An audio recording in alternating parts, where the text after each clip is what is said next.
এই কি সমস্যা তোর? তুই আমার বুকে হাত দিলি কেন? আমার বুকে হাত দেওয়ার পারমিশন তোকে কে দিয়েছে? না মানে আসলে তুমি তো এখন আমার বউ, তোমার সব কিছুতে হাত দেওয়ার অধিকার আমার রয়েছে, তাই তো একটু হাত দিয়ে দেখলাম।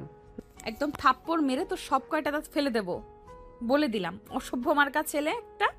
আমি তোকে বিয়ে করেছি তাই বলি কি তোকে আমি আমার শরীরে হাত দেওয়ার পারমিশন দিয়েছি নাকি, যে তুই আমার প্রাইভেট পার্টে হাত দিবি?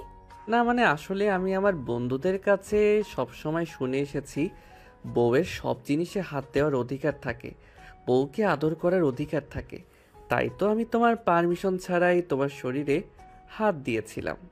তাছাড়া আজ তো আমাদের বাসর রাত, তাই আমি এগুলো করতেই পারি। চুপচাপ কাপড় চোপড় চেঞ্জ করে ওয়াশরুম থেকে ফ্রেশ হয়ে এসে ঘুমিয়ে পড় বলছি। 1 সপ্তাহ পর তোর এক্সাম আছে, কথাটা ভুলে যাস না। আমি ভুলে যাইনি, আমি ঠিকই মনে রেখেছি। তুমি সব কিছু ভুলে গেছো। আজ আমাদের বিয়ে হয়েছে আর এখন আমাদের বাসর হবে, এই কথাগুলোর কি ভুলে গেলে চলে? বাসর তো জীবনে একবারই হয়। একদম বেশি কথা বলবি না বলে দিলাম, তাহলে কিন্তু আমি তোকে আজ সারা রাত পড়ার টেবিলে বসিয়ে রাখবো। তুই খুব ভালো করে জানিস আমার মেজাজ খারাপ হলে ঠিক কি করতে পারি। এখন তুমি সেসব কিছুই করতে পারবে না, কারণ তুমি আমার বিয়ে করা বউ। এখন তোমাকে আমি যেটা বলবো সেটাই করতে হবে। এখানে আমার কথা চলবে, তোমার কথা নয়। ও তাই নাকি? আচ্ছা ঠিক আছে, তাহলে আমিও দেখবো তুই কি করে আজ সারা রাত বিছানায় পিঠ লাগাস। আমি তোকে আজ সারা রাত পড়ার টেবিলে বসিয়ে রাখবো, অ্যান্ড দ্যাটস মাই চ্যালেঞ্জ। আরে নেহা, প্লিজ তুমি আমার সঙ্গে এরকমটা করো না। আজ আমাদের বাসর রাত, বাসর রাতে সবাই এনজয় করে, আমাকেও সেটা করতে দাও। প্লিজ তুমি আমার সঙ্গে এরকমটা করো না। সেটা বললে তো হবে না। আমার যেটা করতে মন চাইছে আমি সেটাই করব। আমি তোর কোনো কথাই শুনবো না। আজ সারা রাত তোকে পড়ার টেবিলেই বসে থাকতে হবে। আর যদি একবার বিছানায় গিয়ে শুয়েছিস তাহলে তোর কপালে খারাপ আছে। প্লিজ নেহা, তুমি এরকমটা করো না আমার সঙ্গে। আমি তোমার বিয়ে করা জামাই, জামাইয়ের সঙ্গে কেউ এরকম আচরণ করে না। জামাইকে ভালোবেসে আদর দিতে হয়, জামাইয়ের সঙ্গে খারাপ আচরণ করতে হয় না। চুপচাপ তোকে যেটা জিজ্ঞেস করতে বলেছি তুই সেটাই কর। তুই খুব ভালো করেই জানিস পরীক্ষায় যদি খারাপ রেজাল্ট করিস তাহলে কিন্তু তোর কপালে খারাপ আছে। আর তুই আমাকে নাম ধরে কেন ডাকছিস? আমি তোর ভার্সিটির ম্যাম হই, সেটা তুই ভুলে গেছিস নাকি? হ্যাঁ, তুমি আমার ভার্সিটির ম্যাম, কিন্তু সেটা ভার্সিটিতে, এটা আমার বাড়ি। আর এখানে তুমি আমার বিয়ে করা বউ। বিয়ে করা বউকে তো সবাই ভালোবেসে আদর করে নাম ধরে ডাকে, তাহলে এখানে আমার দোষটা কোথায়? শোন, এত দোষ গুণ বিচার করার সময় আমার নেই। তুই এক্ষুনি পরের টেবিলে বসবি আর আমি তোকে পড়া বুঝিয়ে দেব। আজ সারা রাত তুই শুধু পড়াশোনাই করবি, অন্য কোনো কথা শুনতে চাই না। আর যদি উল্টাপাল্টা কথা বলেছিস তাহলে কিন্তু তোর কপালে খারাপ আছে, এটা আমি তোকে বলে দিলাম। এই বলে নেহা নীলের হাত ধরে টানতে টানতে পড়ার টেবিলে নিয়ে গেল আর পড়ার টেবিলে বসিয়ে দিল। তো ভিউয়ার্স, গল্পটার আগাগোড়া নিশ্চয়ই আপনার কিছুই বুঝতে পারছে না। তো চলুন একটু ফ্ল্যাশব্যাক থেকে ঘুরে আসি আর সম্পূর্ণ বিষয়টা আপনাদেরকে বুঝিয়ে বলি। আজ থেকে 1 বছর আগে নীল যখন অনার্স ফার্স্ট ইয়ারে ভার্সিটিতে ভর্তি হয় তখনই তার নেহার সঙ্গে পরিচয় হয়।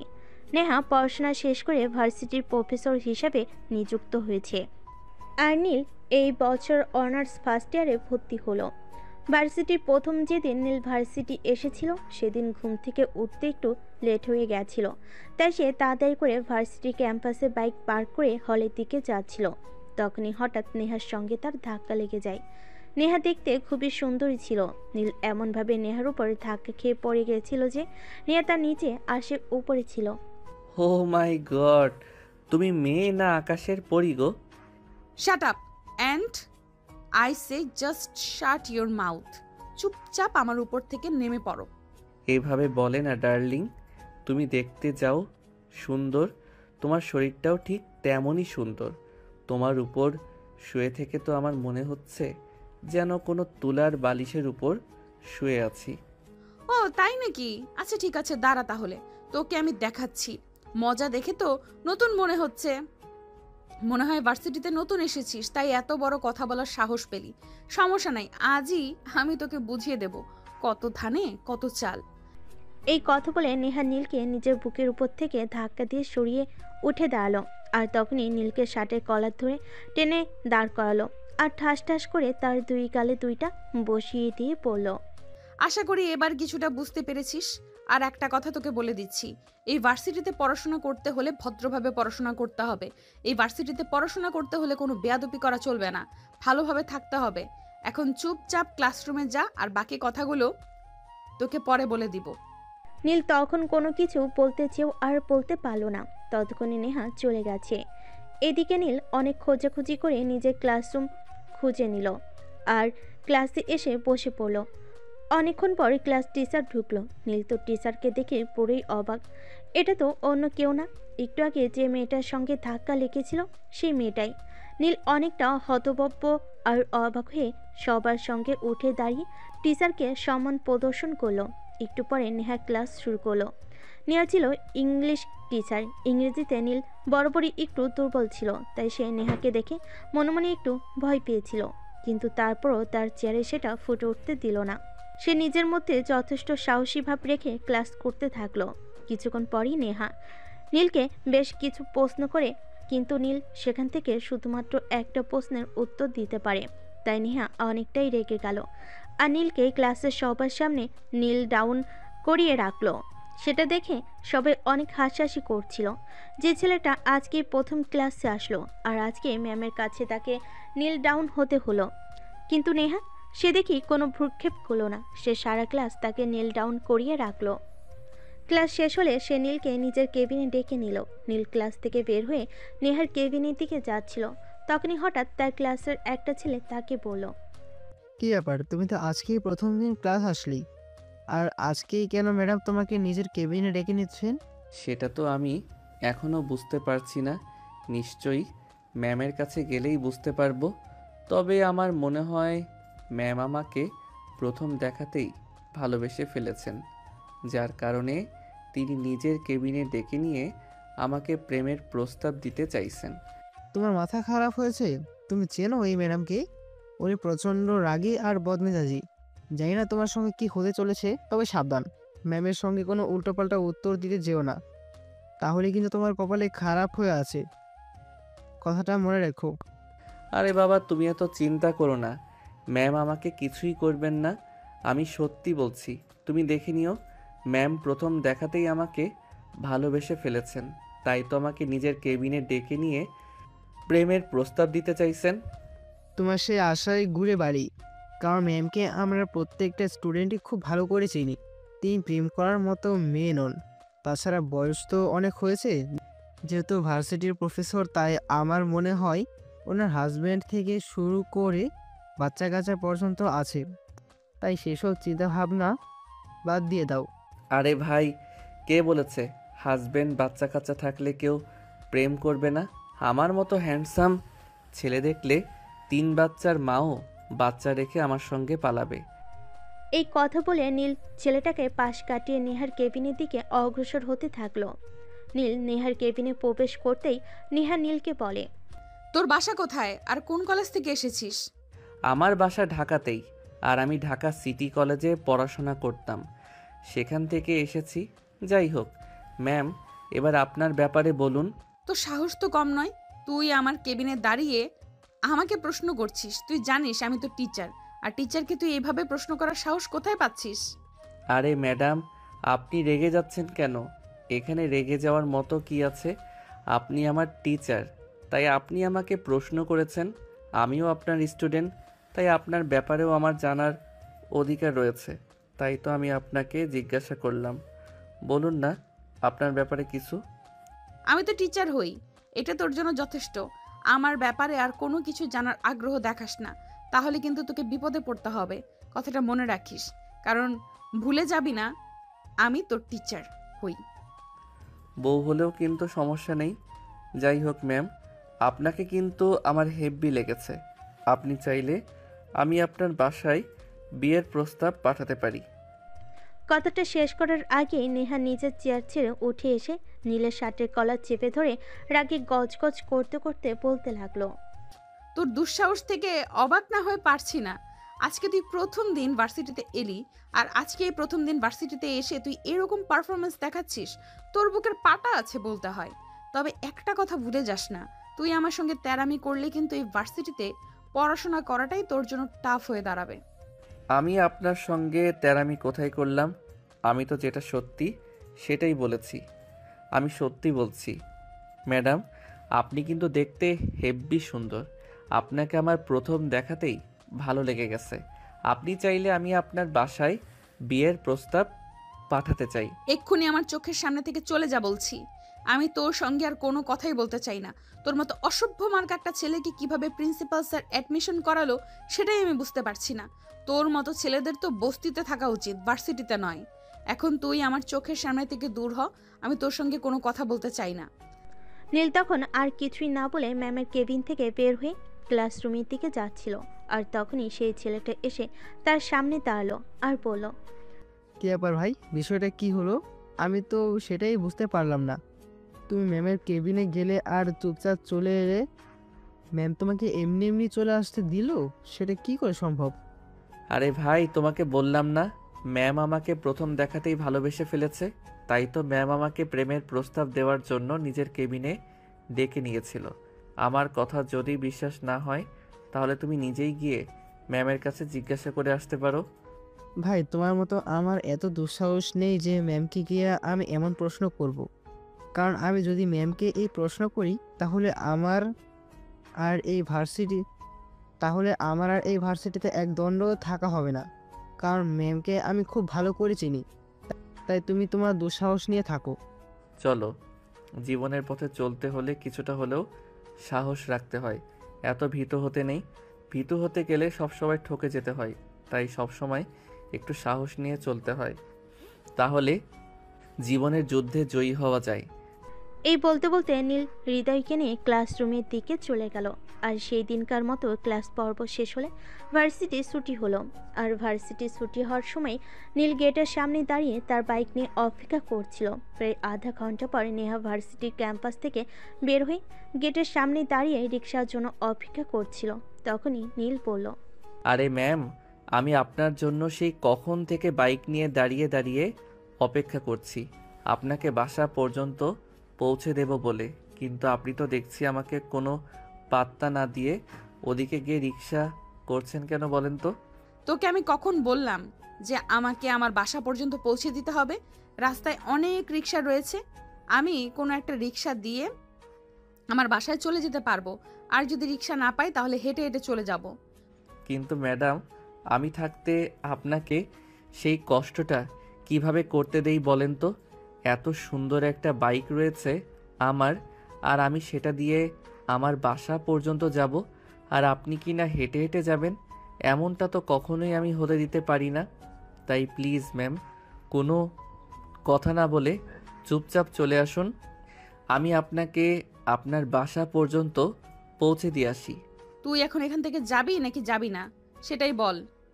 আরে ম্যাম, বললাম তো, আপনি আমার সঙ্গে আসুন। আমি আপনাকে আপনার বাসা পর্যন্ত পৌঁছে দিয়ে আসি। আপনি এখানে 1 ঘন্টা দাঁড়িয়ে থাকলেও কোনো রিক্সা পাবেন না, কারণ আজ রাস্তায় একটু গ্যাঞ্জাম হয়েছে, তাই কোনো রিক্সা চলাচল করবে না। এই, তোকে তো আমি বলেছি আমার ব্যাপারে এত চিন্তা করার কোনো কারণ নেই।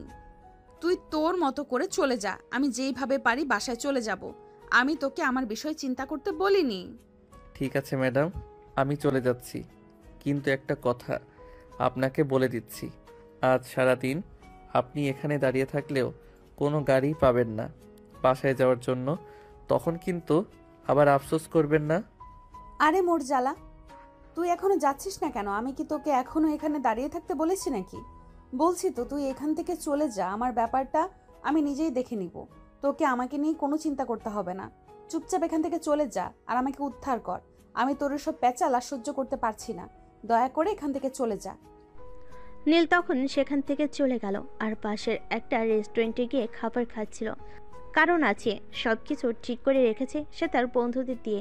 এই রাস্তায় রিক্সা চলাচল বন্ধ করে দিয়েছে, আর তার জন্য অবশ্য তাকে একটা মোটা অঙ্কের পেমেন্ট করতে হয়েছে। সে যাই হোক, এ ব্যাপারে একটু চিন্তিত নয়, কারণ ম্যাডামকে দেখে তার প্রথম দেখাতেই ভালো লেগে গেছে। তাই সে যেভাবেই হোক ম্যাডামকে পটাতে চায়। প্রায় 1 ঘন্টা পর সে রেস্টুরেন্ট থেকে বের হয়ে আসলো আর বাইক নিয়ে ভার্সিটির সামনে উপস্থিত হলো।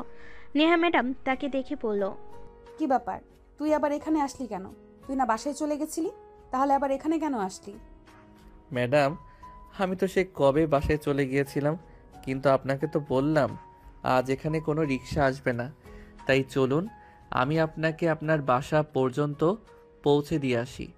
কিন্তু আপনি তো আমার কোনো কথাই শুনলেন না, উল্টো এখানেই এখনো দাঁড়িয়ে আছেন। বলছি কি ম্যাডাম, একটু পরেই সন্ধ্যা হয়ে যাবে, আর সন্ধ্যার পর এই এলাকায় অনেক বখাটে ছেলেরা ঘোরাফেরা করে। তাই চলুন আমি আপনাকে বাসায় পৌঁছে দিয়ে আসি। নেহা তখন বেশ কিছুক্ষণ এই বিষয়টা নিয়ে অনেক চিন্তা করলো, কারণ সে নিজেও জানে এই এলাকায় অনেক বখাটে ছেলেপেলে আছে, আর যারা সন্ধ্যার পরে রাস্তার বাইর হয়। তাই সে কিছু চিন্তা ভাবনা করে নীলকে বলল, ঠিক আছে, চল তাহলে। তবে একটা কথা মাথায় রাখবি, রাস্তায় কিন্তু তোকে আস্তে আস্তে বাইক চালাতে হবে। হুট করে ব্রেক করবি না। এই কথাগুলো যদি তুই মাথায় রাখতে পারিস, তাহলেই আমি তোর সাথে বাইকে উঠবো। ঠিক আছে ম্যাডাম, কোনো সমস্যা নেই। আপনি যেমন বলবেন তেমনটাই হবে। আপনি আমার ম্যাডাম, আমি কি আপনার কথা অমান্য করতে পারি? আর আপনার জন্য মায়া লাগছিল বলেই তো এতক্ষণ পর আবার বাসা থেকে ফিরে আসলাম আপনাকে বাসায় পৌঁছে দেওয়ার জন্য। যাই হোক, তাড়াতাড়ি উঠে পড়ুন, আর এই নিন হেলমেট। নেহা তখন নীলের হাত থেকে হেলমেটটা নিয়ে মাথায় পরে নিল, আর তারপর বাইকে উঠে বসলো। তখন মনে মনে ভাবতে লাগলো, একবার যখন বাইকে উঠেছেন তখন বুঝতে পারবেন আমি কি জিনিস। নীল বাইক চালাচ্ছিল, তখনই হঠাৎ রাস্তার সামনে একটা ম্যানহোলের ঢাকনার সঙ্গে ধাক্কা লেগে গেল, আর তখনই নেহা অনেকটা ছিটকে পড়ে যেতে চাইছিল। তাই সে নীলকে জড়িয়ে ধরলো আর বলল, কিরে, কি ব্যাপার, কি সমস্যা তোর? তোকে না আমি বলেছি আস্তে আস্তে গাড়ি চালাবি আর রাস্তা দেখে চালাবি, এইভাবে হুটহাট ব্রেক করবি না। তাহলে এরকমটা কেন করলি? আই এম সরি ম্যাডাম, এখানে ম্যানহোলের ডানটা ছিল, এটা আমি খেয়াল করিনি। I am really sorry. আর কখনো এমন হবে না। আমি দেখে চালাচ্ছি। আপনি প্লিজ একটু দয়া করে আমায় ধরে বসুন। আমি তোকে ধরে বসতে পারবো না, কারণ আমি খুব ভালো করেই জানি আমি তোকে ধরে বসলেই তুই আরো জোরে বাইক চালাবি, যাতে আমি তোকে জড়িয়ে ধরি আর তুই সেটা ফিল নিতে পারিস। আরে ম্যাডাম, প্লিজ বিশ্বাস করুন, আপনি যেরকমটা ভাবছেন সেরকমটা নয়। আমি এতটাও খারাপ নই। আপনি আমাকে ধরে বসুন। তাছাড়া সন্ধ্যা হয়ে আসছে, আপনার বাসার লোকেশন তো আরও প্রায় 20 মিনিটের পথ দেখাচ্ছে। আমাকেও তো বাড়িতে ফিরতে হবে। নেহা তখন কিছু একটা চিন্তা করে নীলকে ধরে বসলো, আর নীল আরো জোরে বাইক চালাতে লাগলো, কারণ তার মনে তো এটাই ছিল, জড়িয়ে ধরে বসবে আর সে জোরে জোরে বাইক চালাবে, আর নেহার শরীরের উষ্ণতার ফিল নেবে। যেখানে পুরো 20 মিনিটের রাস্তা ছিল, সেখানে নীল 12 মিনিটের মাথায় নেহার বাসার সামনে এসে পৌঁছালো, আর নেহাকে তার বাসার সামনে নামিয়ে দিয়ে বলল, আমি কি আগামীকাল সকালে আপনাকে এই জায়গা থেকেই নিতে আসব? আমার কিন্তু কোনো সমস্যা নেই। যদি আপনি বলেন আমি প্রতিদিনই আপনাকে নিয়ে আসা যাওয়ার দায়িত্বটা নিতে পারি। তোর মতো ছেলেদের এই একটাই সমস্যা, আমাদের মতো সুন্দরী মেয়েরা যখন একবার একটু হেল্প চায়, তখন তারা যে হেল্প করতে আসিস আর আমাদের থেকে সুবিধা নিতে চেষ্টা করিস। কিন্তু বিশ্বাস কর, শেষ হবে, কোনো লাভ হবে না। আমি তোকে সেই সুযোগটা দেব না। আমার বাসার সামনে আসার তোর কোনো প্রয়োজন নেই। প্রয়োজন হলে আমি উবার ডেকে নেব, আর প্রতিদিন উবারে করেই যাওয়া আসা করব। কিন্তু তোকে আর আমার বাসার সামনে আসতে হবে না। ঠিক আছে ম্যাডাম, আপনি যেটা ভালো মনে করেন। তবে আমি কিন্তু আপনাকে খারাপ প্রস্তাব দেইনি। আমি কিন্তু আপনাকে ভালো কথাই বলেছিলাম।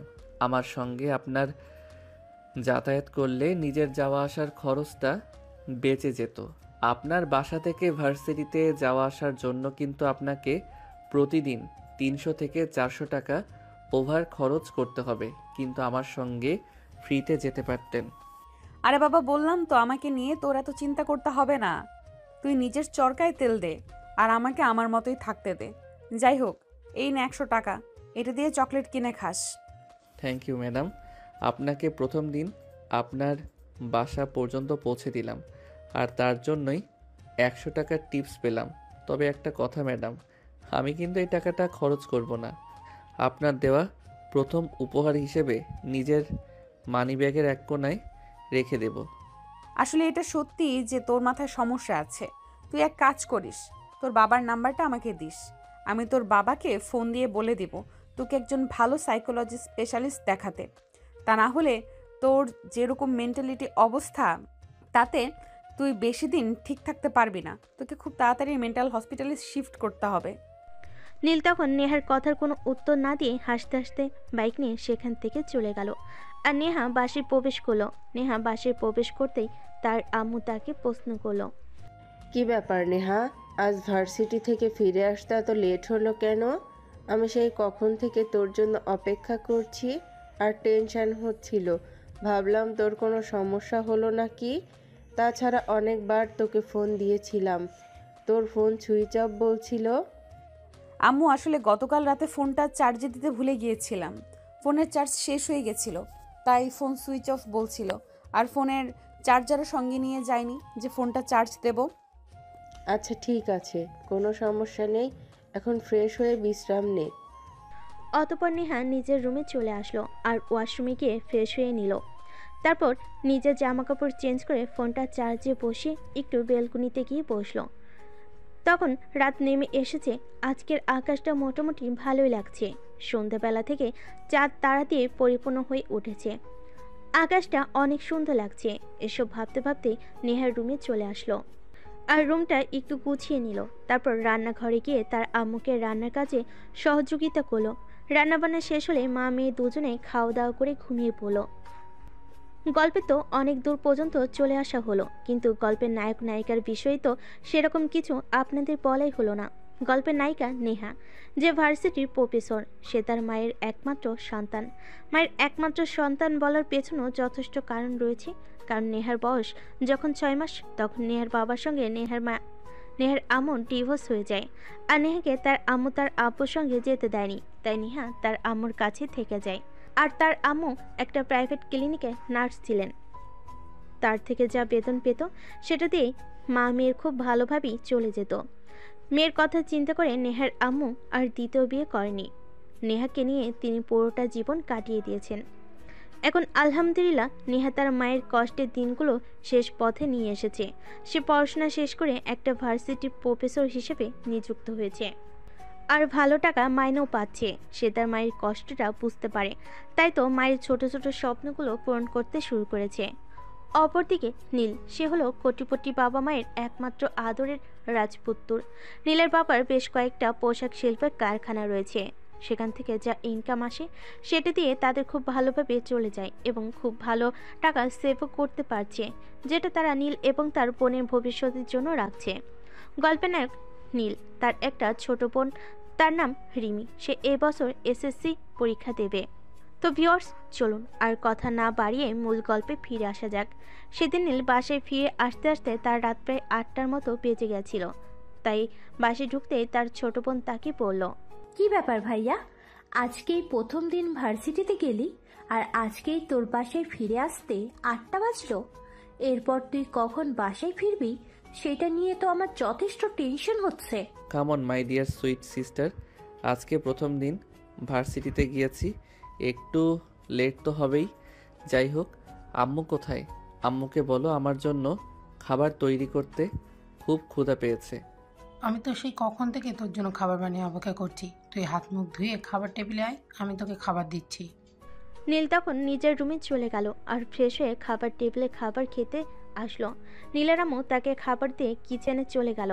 তখনই তার ছোট বোন এসে তার পাশে বসলো আর তাকে বলল, তো কি ব্যাপার ভাইয়া, ভার্সিটির প্রথম দিন কেমন কাটলো? একদম মোটা ভার্সিটির একটা ম্যামকে আমার খুব পছন্দ হয়ে গেছে, বলতে পারিস একদম ভালোবেসে ফেলেছি।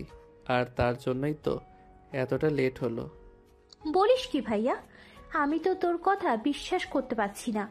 তুই প্রথম দিন ভার্সিটিতে গেলি আর প্রথম দিন ভার্সিটি গিয়েই কি না ভার্সিটির ম্যামকে পছন্দ করলি? তোর রুচি এতটা খারাপ? আরে বাবা, এভাবে বলিস না। মেয়েটা ভার্সিটির প্রফেসর তো কি হয়েছে, মেয়েটাকে কিন্তু আমার হেব্বি ভালো লেগেছে। মেয়েটাকে প্রথম দেখাতেই আমি ভালোবেসে ফেলেছি। তুই যদি একবার মেয়েটাকে দেখিস তাহলে আমি শিওর তুই মেয়ে হয়েও ওই মেয়েটার প্রেমে পড়ে যাবি। ভাইয়া, তুই মনে হয় নেশায় পড়েছিস। লেবু জল খা, সব ঠিক হয়ে যাবে। ভার্সিটির ম্যামের সঙ্গে কেউ প্রেম করে? আরে বোন, তুই বিশ্বাস কর, আমি একদম সত্যি কথাই বলছি। মেয়েটা দেখতে প্রেমে পড়ার মতোই, তাই তো আমি প্রেমে পড়ে গেছি। আচ্ছা বাবা, ঠিক আছে, আমি তোর কথা মেনে নিলাম। তোর যা ইচ্ছে তাই কর। আমি তোকে এই ব্যাপারে কিছুই বলবো না, কারণ তোকে কিছু বললেও তো তুই শুনবি না। তুই তো বাবা মায়ের আদর পেয়ে পেয়ে একদম বিগড়ে গিয়েছিস। তোর যখন যেটা ভালো মনে হয় তুই তখন সেটাই করিস। অন্য কারোর কোনো কথা তুই শুনিস না, ঠিক আছে? রিমি তখন সেখান থেকে উঠে নিজের রুমে চলে গেল আর ভয় নিয়ে বসে পড়ল। ওপর থেকে নীল খাওয়া দাওয়া শেষ করে নিজের রুমে গেল আর ফেসবুকে ঢুকে পড়ল। সে তার বন্ধুদের কাছে শুনেছিল মেয়েটার নাম নেহা, তাই সে ফেসবুকে অনেকবার নেহালিকে সার্চ দিল, কিন্তু কোনো ফেসবুক আইডি বা পরিচিত কোনো ফেস তার সামনে পড়ল না। তাই সে অনেকক্ষণ ঘোরাঘুরি করে ফেসবুক থেকে বের হয়ে পড়ার টেবিলে গিয়ে বসলো, কিন্তু পড়ার টেবিলে তার কিছুতেই মন ঠিক ছিল না। তার মন বারবার নেহার কাছে চলে যাচ্ছিল, বারবার তার চোখের সামনে নেহার ছবি ভেসে উঠছিল আর নেহার বলা কথাগুলো তার কানের কাছে বাজছিল। ইচ্ছে পড়ার টেবিলে মন বসাতে না পেরে বিছানায় এসে শুয়ে পড়লো আর ঘুমানোর চেষ্টা করলো, কিন্তু অনেক কষ্ট করেও সে ঘুমাতে পারলো না। রাত তখন 3টা নাগাদ হবে বাজে। তখন তার আম্মু নিচে যাচ্ছিল একটু পানি খাওয়ার জন্য। আজ সন্ধ্যা রাতে রুমে পানি নিতে ভুলে গিয়েছিল। তখনই তিনি নীলের রুমের লাইট অন দেখতে পান আর সেটা দেখে এগিয়ে আসেন। তিনি এসে দেখেন রুমের দরজা খোলা, তাই রুমে প্রবেশ করেন। রুমে এসে দেখেন নীল রুমে নেই, তাই বেলকনিতে যায়। সেখানে গিয়ে দেখেন নীল আকাশের দিকে হাঁ করে তাকিয়ে আছে, তাই তিনি পিছন থেকে বলেন, কি ব্যাপার নীল, কি হয়েছে? এত রাতে তুই এখানে এসে দাঁড়িয়ে আছিস কেন? তোর কি শরীর খারাপ লাগছে? না আম্মু, এমনিতেই ভালো লাগছে না, ঘুম আসছিল না, তাই এখানে এসে দাঁড়িয়ে আছি। কিন্তু তুমি এত রাতে আমার রুমে কেন? কোনো সমস্যা হয়েছে নাকি? না, কোনো সমস্যা হয়নি। আসলে পানি পিপাসা লাগছিল, তাই পানি খাওয়ার জন্য ডাইনিং রুমে যাচ্ছিলাম। রাতের বেলা রুমে পানি নিতে ভুলে গিয়েছিলাম, আর তখনই দেখলাম তোর রুমে লাইট জ্বলছে, তাই দেখতে এলাম। না, সেরকম কিছু নয়, ঘুম আসছিল না তাই বেলকনিতে এসে দাঁড়িয়ে আছি। তুমি যাও, আমি রুমে গিয়ে শুয়ে পড়ছি। নীলের আম্মু তখন রুম থেকে বের হয়ে চলে গেলেন। অপরদিকে নীল রুমে দরজা লাগিয়ে বিছানায় এসে শুয়ে পড়ল, কিন্তু সারা রাত চলে গেল, তার চোখে ঘুম আসলো না। সকাল 7টা বাজে। সে ফ্রেশ হয়ে নাস্তার টেবিলে গেল আর তখনই তার আম্মু তাকে বলল, আর সূর্য কোন দিক থেকে উঠেছে আমি তো সেটাই বুঝতে পারছি না। যে ছেলেকে সকাল 10টা বাজে ঘুম থেকে ডেকে তুলতে হয়, সে কিনা আজ সকাল 7টা বাজে ঘুম থেকে উঠে নাস্তার টেবিলে এসেছে। তোর হয়েছেটা কি বল শুনি? আরে আমার আবার কি হতে যাবে, আমি একদম ঠিক আছি, আমার কিছুই হয়নি। আসলে আজ সকাল সকালই ক্ষুধা লেগে গেছে, তাই তো সকাল সকালে নাস্তা করতে চলে এলাম। নাস্তা দাও। আমার নাস্তা খেতে হলে তোমাকে 10 মিনিট ওয়েট করতে হবে, কারণ তোমরা তো কেউ এত সকালে ঘুম থেকে ওঠো না। আর আমি এইমাত্র কিচেনে এলাম, তুমি 10 মিনিট ওয়েট করো, আমি 10 মিনিটের মধ্যে তোমাকে নাস্তা বানিয়ে দিচ্ছি। ঠিক আছে আম্মু, কোনো সমস্যা নেই, আমি ওয়েট করছি, তুমি নাস্তা বানিয়ে আনো। অতঃপর নীলের আম্মু রান্নাঘরে চলে গেল আর নীলের জন্য নাস্তা বানিয়ে নিয়ে আসলো। নীল নাস্তা খেয়ে তারপর নিজের রুমে চলে গেল আর ঘড়ির কাঁটার দিকে তাকিয়ে থাকলো। কখন সকাল 9টা বাজবে আর সে বাসা থেকে বের হবে। তার সময় যেন কাটতে চাইছিল না, সে বারবার ঘড়ির দিকে তাকিয়েছিল। সকাল 8:30টার মতো বাজে। তখনই তার বোন তার রুমে আসলো আর তাকে বলল, কি ব্যাপার ভাইয়া? আম্মুর কাছে তো শুনলাম তুই নাকি আজ সকাল 7টা বাজে ব্রেকফাস্ট টেবিলে গিয়েছিলি আর ব্রেকফাস্ট করেছিস। হ্যাঁ, এতে এত আশ্চর্য হবার কি আছে? সকাল সকাল আমার ঘুমটা ভেঙে গেল আর ক্ষুধাও পেয়েছিল, তাই তো নাস্তা করে আসলাম।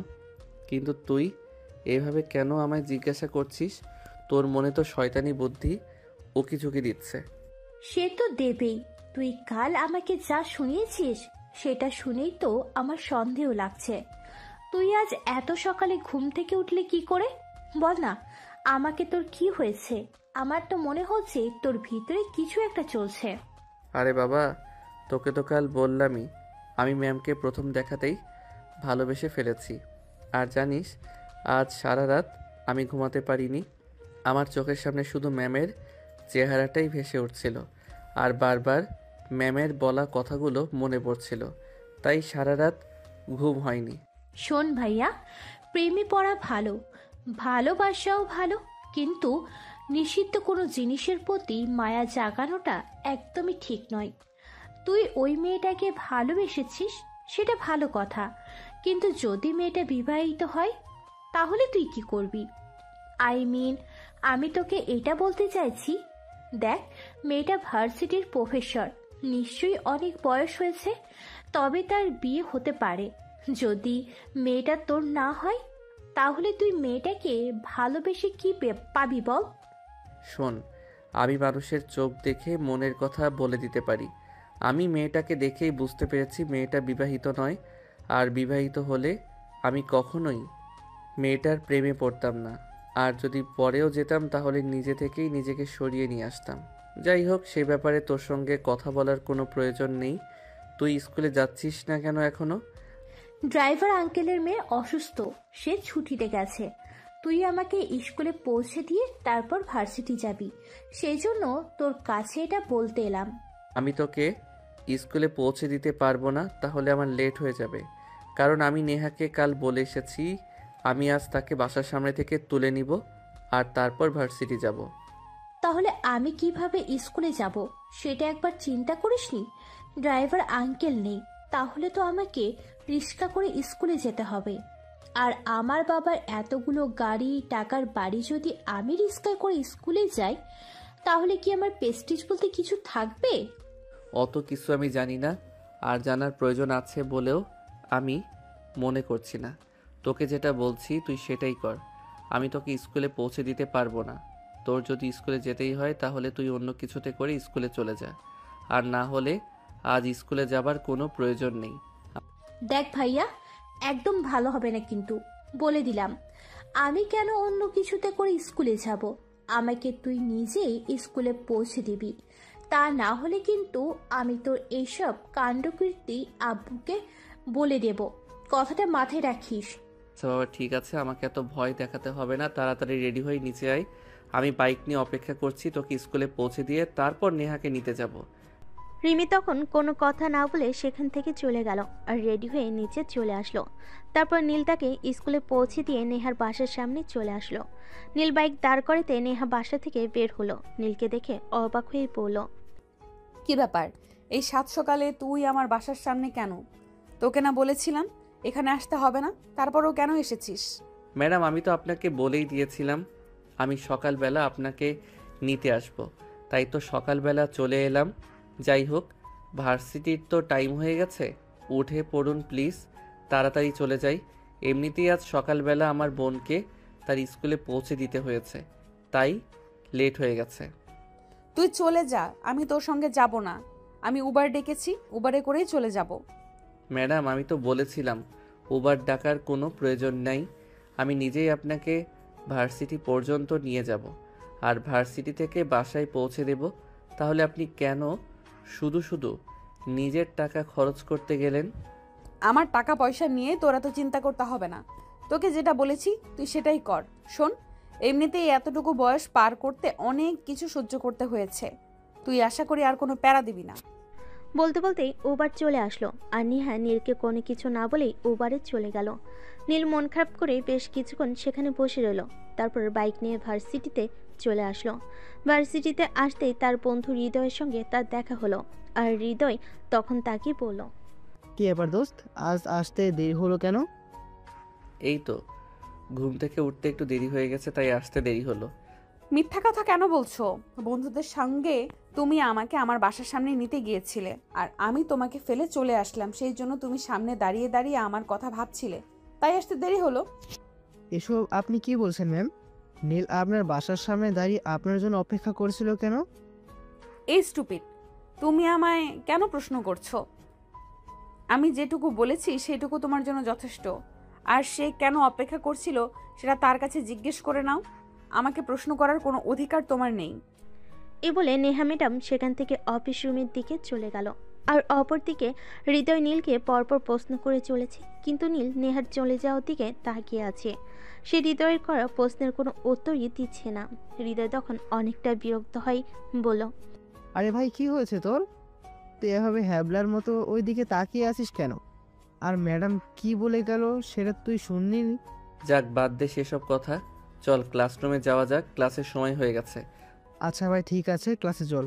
তোদের মধ্যে কি হয়েছে সে সব কিছু জানার কোনো আগ্রহ আমার নেই, কারণ তোরা তো সোজা কথা বলবি না, তাহলে তোদেরকে জিজ্ঞেস করে কি লাভ আছে? যাই হোক, ক্লাস টাইম হয়েছে, ক্লাসে চল। এই বলে তারা ক্লাসরুমে চলে আসলো। আর কিছুক্ষণ পর ক্লাস শুরু হয়ে গেল। এদিকে নেহার ক্লাস শেষ হতে না হতেই নেহা যখন নিজের কেবিনে আসলো, তখনই নীল তার পিছন পিছন তার কেবিনে চলে আসে আর কেবিনে প্রবেশ করেই দরজাটা লাগিয়ে দিল। কি ব্যাপার, তুই আমার কেবিনের দরজা বন্ধ করেছিস কেন? ওই যে তখন রাস্তায় আমাকে অ্যাভয়েড করে চলে আসলে, সেটার বদলা নেওয়ার জন্য। তুমি কি ভেবেছো আমি এতটাই সস্তা? কোটিপতি বাবার একমাত্র আদরের ছেলে আমি। কোনো মেয়ে আমায় অ্যাভয়েড করা তো দূরের কথা, আমার চোখে চোখ রেখে কথা বলতেও 3বার চিন্তা করে। তুই কি আর কে, তোর পরিচয় সেই ব্যাপারে জানার বিন্দুমাত্র আগ্রহ আমার নেই। আমি তোর ম্যাম, এটাই তোর কাছে যথেষ্ট। বুঝতে পেরেছিস?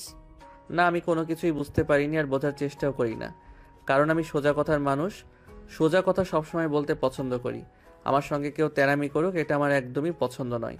আমি তো আপনাকে বললাম আপনাকে আমার পছন্দ, ভালোবেসে ফেলেছি। তারপরও কেন আপনি বুঝতে পারছেন না আমার কথা? তোর কি ভার্সিটিতে পড়াশোনার ইচ্ছা আছে নাকি নেই? তাহলে তুই আমাকে সরাসরি বল।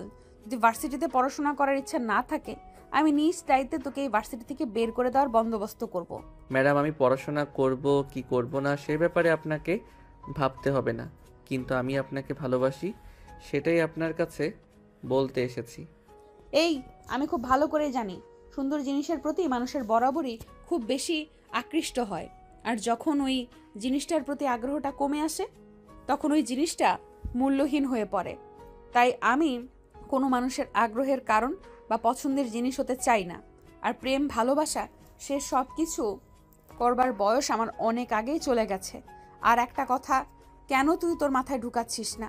আমি তোর ম্যাম, আমার উপর কিন্তু ডিপেন্ড করছে তোর এই ভার্সিটিতে পড়াশোনা করা আর না করা। ম্যাম, পড়াশোনা আমার করতেই হবে, সেরকম কোনো বাধ্যবাধকতা আমার লাইফে নেই। কারণ আমার বাবার কোটি কোটি টাকার সম্পদ, যেগুলো শুধু আমি কেন, আমার 7 পুরুষ বসে খেলেও ফুরাবে না। তাই পড়াশোনা করে চাকরি বাকরি করতে হবে, সেরকম কোনো রুলস আমার লাইফে নেই। হ্যাঁ, সেটা তোকে দেখেই বোঝা যাচ্ছে, কিন্তু আমার লাইফে আমার নিজের তৈরি করা অনেক রুলস রয়েছে। শোন, তুই আমার সম্পর্কে কোনো কিছুই জানিস না আর জানতে আসিসও না, তাহলে তুই নিজেকে নিঃশেষ করে ফেলবি। আর তুই নিজেকে ধন্য ধন্য করে খুঁজেও পাবি না কোথাও, কারণ আমি সেরকমই একজন মানুষ। আমি জানতে চাই না কোনো কিছু, শুধু জানি ভালোবাসি। আর ভালোবাসাকে নিজের করে পেতে হলে আমাকে যাই কিছু করতে হোক না কেন, আমি সব করতে প্রস্তুত, যদি নিজের জীবন দিতে হয় তাও। নীলের এসব পাগলামো মার্কা কথাবার্তা শুনে নেহা অনেকটাই রেগে যাচ্ছিল আর নিজেকে কোনোভাবেই কন্ট্রোল করতে পারছিল না। তাই সে রেগে গিয়ে নীলকে বলল, তুই যাবি আমার কেবিন থেকে, নাকি আমি এক্ষুনি প্রিন্সিপাল স্যারের কাছে তোর নামে কমপ্লেইন করব? আপনার যা ইচ্ছে তাই করুন, আমি আপনাকে কোনো বাধা দেব না। তবে যদি উল্টাপাল্টা কিছু করেন তাহলে কিন্তু আমি আপনার নামে বদনাম রটাবো। এই কথাটা আপনি মাথায় রাখবেন। আমি আপনার কেবিনে এসে দরজা বন্ধ করেছি, এটা কিন্তু ভার্সিটির অনেক স্টুডেন্টই নোটিশ করেছে। আর আমি যদি এখন তাদের কাছে গিয়ে বলি আপনি আমাকে এখানে ডেকে এনেছিলেন আমার সঙ্গে কুকর্ম করার জন্য, তাহলে সেটাও কিন্তু বিশ্বাস করতে 2 সেকেন্ড লাগবে না। মানে তুই কি বলতে চাইছিস? আমাকে ভয় দেখাতে চাইছিস? সেসব করে কোনো লাভ হবে না, কারণ আমি কি জিনিস সেটা ভার্সিটির প্রত্যেকটা স্টুডেন্ট খুব ভালো করে জানে। ঠিক আছে, কোনো সমস্যা নেই, তাহলে আপনি যান। প্রিন্সিপাল স্যারের কাছে আমিও দেখিয়ে দেব আমার ক্ষমতা কতটা। নেহা তখন তার কথার কোনো পরোয়া না করে নিজের কেবিন থেকে বের হয়ে সোজা প্রিন্সিপাল স্যারের কেবিনে চলে গেল আর প্রিন্সিপাল স্যারকে সমস্ত ঘটনাটা খুলে বলল। সব কিছু শুনে প্রিন্সিপাল স্যার নীলকে নিজের কেবিনে ডেকে নিলেন আর বললেন, কি ব্যাপার নীল, আমি তোমার ব্যাপারে এসব কি শুনছি? আমি তো জানি তুমি ভদ্র ফ্যামিলির ছেলে, তোমার কাছ থেকে এসব আশা করিনি। স্যার, আপনি কি শুনেছেন আমি জানি না, কিন্তু আপনি তো আমার সম্পর্কে ভালোই আইডিয়া রাখেন। আমি কেমন ফ্যামিলিতে বিলং করি। একজন মানুষ আমার নামই উল্টাপাল্টা বলবে, সেটা যদি আপনি বিশ্বাস করেন তাহলে তো হয় না। স্যার, আমি আপনার ভার্সিটিতে 2 বছর যাবৎ চাকরি করছি। আপনি তো আমার সম্পর্কে খুব ভালো করেই জানেন। আমি কেন একজন স্টুডেন্টের বিরুদ্ধে মিথ্যা কথা বলতে যাব? স্যার, আমার বাবার পরিচয় জানার পর শুধু এই ম্যাম কেন, ভার্সিটির প্রত্যেকটা মেয়ে হয়তো আমার পিছনে লাইনে পড়ে থাকবে, সেটা তো আপনি খুব ভালো করেই জানেন। যার কারণে আমি সবার কাছে আমার পরিচয় সিক্রেট রেখেছি। শুধু ম্যাম আমার কাছে আমার পরিচয় জানতে চেয়েছিল। ম্যাম বলে আমি আমার পরিচয় ওনার কাছে দিয়েছি, কিন্তু উনি এরকমটা করবেন এটা আমার কল্পনার বাইরে ছিল। তোমরা দুজনে আমাকে একটা কনফিউশনের ফেলে দিছো যে আমি কোনো সিদ্ধান্ত নিতেও ভয় পাচ্ছি, কারণ দুজনকে আমি খুব বিশ্বাস করি, কিন্তু কার কথা বিশ্বাস করব আর কার কথা ফেলে দিব সেটাই তো বুঝতে পারছি না। প্লিজ ঘটনাটা কি হয়েছে তোমরা দুজনের সত্য কথা বলো আমাকে। স্যার, আমি যা বলেছি সব কথা সত্যি কথাই বলেছি। নীল আপনাকে মিথ্যা কথা বলছে, আপনার কাছ থেকে সব কিছু লুকাতে চাইছে। নিজের অপরাধ সে স্বীকার করতে চাইছে না। প্লিজ স্যার, আপনি একটু ওর সাথে কঠোর হন, তাহলেই সব কিছু বুঝতে পারবেন। হাই নীল, ম্যাডাম একদম ঠিক কথাই বলেছে। তুমি আমার সঙ্গে সত্য কথা বলো, কারণ ম্যাডামকে আমি 2 বছর ধরে দেখছি, ওনার মধ্যে এরকম কোনো আচরণ আমি দেখতে পাইনি। প্লিজ কি হয়েছে আমাকে সত্য কথা বলো। ঠিক আছে, তার কোনো সমস্যা নেই, আমি আপনাকে সব কিছু বলবো।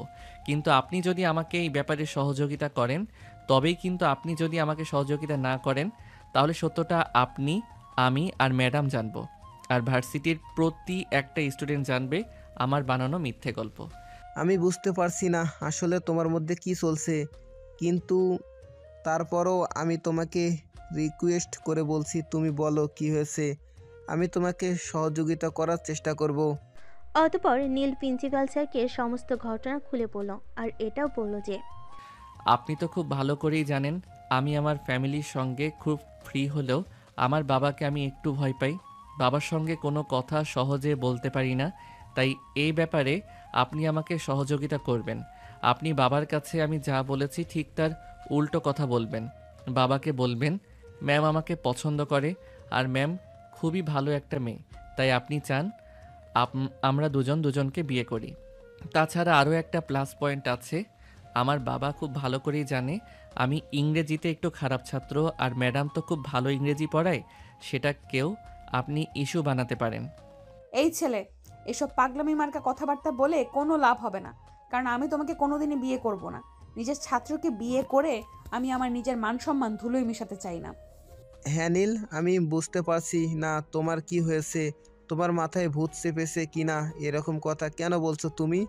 জানো যা বলছো সেগুলো একদম ঠিক নয়। হ্যাঁ স্যার, সেটা আমি খুব ভালো করেই জানি, কিন্তু কি করব বলেন, ভালোবাসা জীবনে বলে কয়ে আসে না। ভালোবাসা ভালো লাগা জীবনে যে কারো প্রতি তৈরি হতেই পারে, তাই তো আমি ভালোবেসে ফেলেছি ম্যামকে। আর জীবনে কোনো জিনিস না পাওয়ার অভ্যেস আমার খুব একটা নেই, কিন্তু আব্বুকে একটু ভয় পাই, সেটাই সমস্যা। স্যার, আপনি এই ছেলের বাবার সঙ্গে কথা বলুন, আর পারলে একে আমাদের ভার্সিটি থেকে বের করে দেওয়ার ব্যবস্থা করুন। তা না হলে আমি কেন, ভার্সিটির অন্য ম্যাম এবং ছাত্রীরাও নিরাপদে থাকতে পারবে না।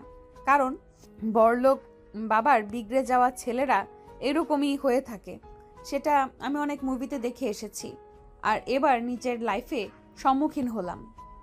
ম্যাম আপনি প্লিজ শান্ত হন, আমি দেখছি বিষয়টা কি করা যায়। আমি নীলের বাবার সঙ্গে এই ব্যাপারে কথা বলবো।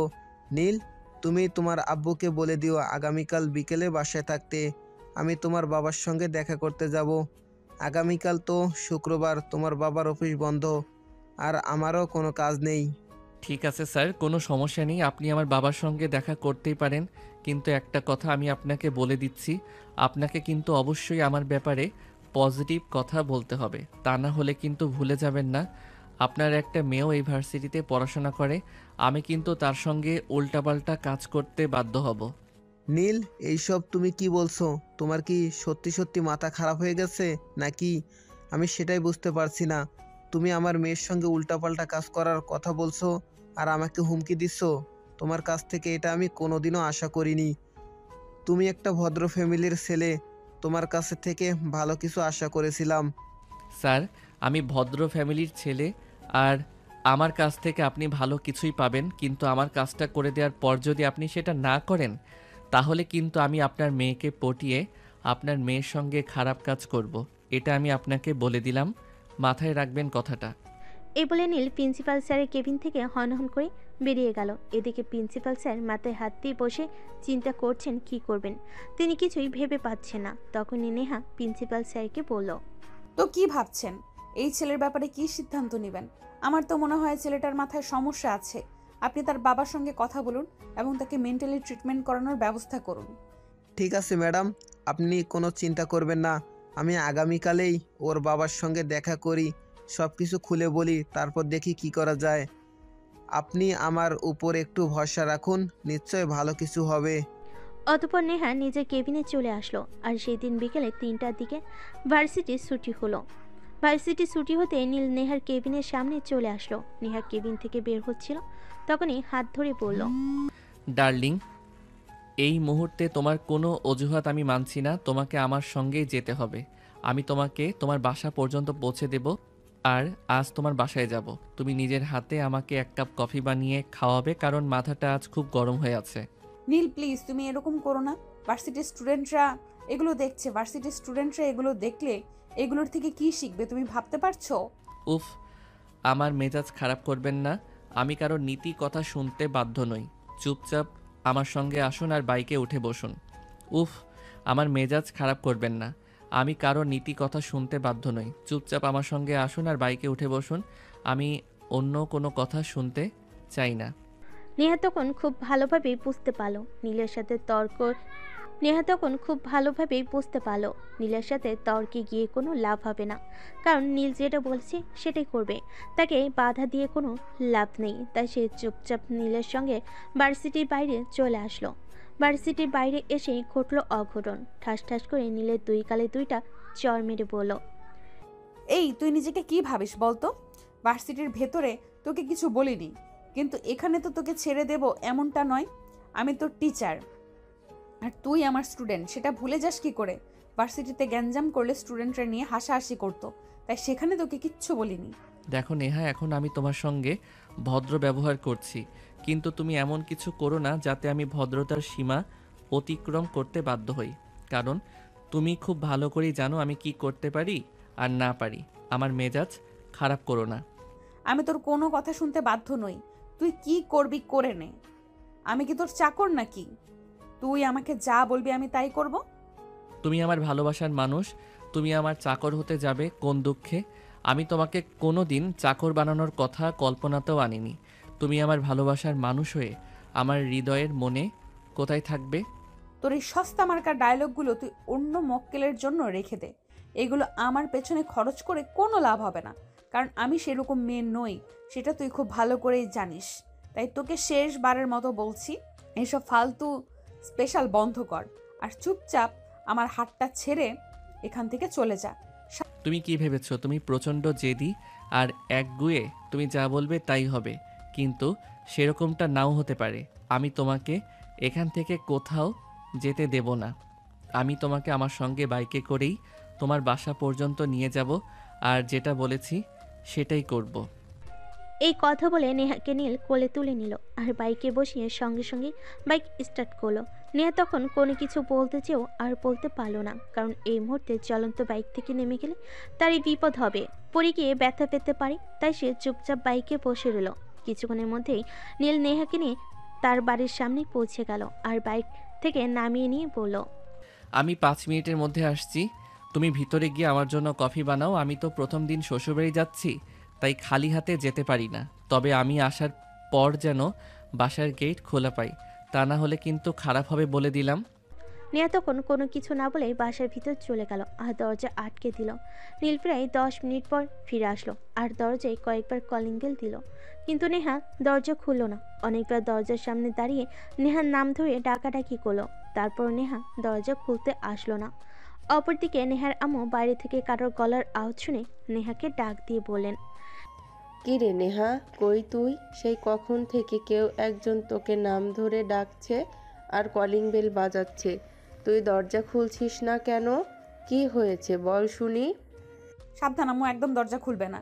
বাইরে একটা পাগল দাঁড়িয়ে আছে, এর মাথায় সমস্যা আছে, মুখে যা আসে তাই বকে যাচ্ছে, কিন্তু তুমি ওর কথা শুনো না।